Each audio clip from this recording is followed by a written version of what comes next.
এই দেখো বন্ধুরা, আমাদের বাড়িতে এরা প্রত্যেক দিন আসে। বাবা প্রত্যেক দিন বাজার থেকে এদের জন্য খাবার নিয়ে আসে। আর কি বলো তো, এই যে নিরীহ অবলা প্রাণী এরা, আর এরা তো আসে একটু খাবার জন্য। তো যখন আসে যে মানে অনেকেই করে যে মানে মারে, জল ছুঁড়ে দেয়, গরম জল, ঠান্ডা জল তো নয়, গরম জল ছুঁড়ে মারে লাঠি দিয়ে। তো এইটা একদমই উচিত না। আহ, বিড়াল বিড়াল কুকুর, গরু ছাগল সবই তো এরা অবলা, আর ওরা তো ওদের শুধুই মানে চাওয়া হচ্ছে একটু খাবার। আর কুকুর বিড়ালকে তো তুমি একদম মানে অনেকেই রান্না করে খাওয়ায়, মানে ওদের জন্যই রান্না করে দেয়, অনেকে আছেন দেখেছি।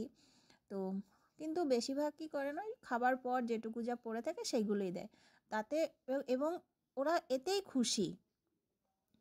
তো তাই বলবো যে এদেরকে কেউ মারবেন না, যদি সম্ভব হয় কিছু খাবার খেতে দেবেন।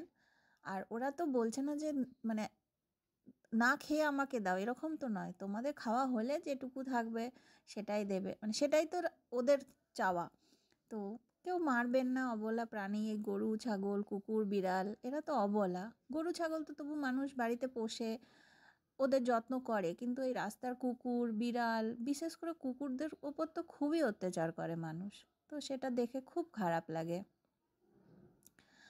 আর ওদের একটু খাবার দিলেই ওরা কতটা খুশি হয়ে যায়। আর ওদের মানে চাহিদা শুধু একটু খাবার, আর কিছু না।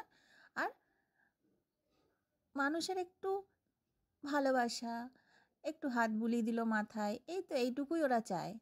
তো হাত মানে মাথায় হাত বুলিয়ে যদি নাও দেন কোনো অসুবিধা নেই, কিন্তু মানে যদি সম্ভব হয় তো একটু খাবার দেবেন। আর কিন্তু মারবেন না ওদেরকে, ওরা নিরীহ প্রাণী, ওদেরকে না মারাটাই উচিত। অনেকেই মারেন, সেগুলো খবরে দেখতে পাই, শুনতে পাই, খুব কষ্ট হয়। তো তাই বলবো যে কুকুর বিড়াল ওদেরকে মারবেন না, যদি সম্ভব হয় একটু খাবার খেতে দেবেন। আর এই যে আমাদের ঘরে এগুলো আছে, এগুলো প্রত্যেক দিন আসে, এবং ওরা ঠিক টাইমটাও জানে বাবা কখন বাজার থেকে আসবে, ঠিক সেই সময় চলে আসবে। বাবা আসে আর বাবার সাথে সাথে চলে আসে ওরা। তো সেটাই ভাবলাম যে একটু আপনাদের সাথে শেয়ার করি, দেখতেও ভালো লাগছে। তো এখানে দেখুন অনেকগুলো আছে। তো ঠিক আছে বন্ধুরা, আর আমার এই নতুন চ্যানেলটা একটু সাবস্ক্রাইব করে নিন, এখানে নতুন নতুন প্রচুর ভিডিও আসবে, চ্যানেলটা একটু সাবস্ক্রাইব করে নিন। ঠিক আছে, এই ভিডিওটা আমি এখানেই শেষ করছি। আর তার মধ্যে এই যে কালো বিড়ালটা, এটা তো সবসময় আমাদের ঘরেই থাকে, ঘরে থাকে মানে এই পাঁচিরে বসে থাকে, মানে এই ঘরের আশেপাশেই থাকে, অন্য কোথাও যায় না।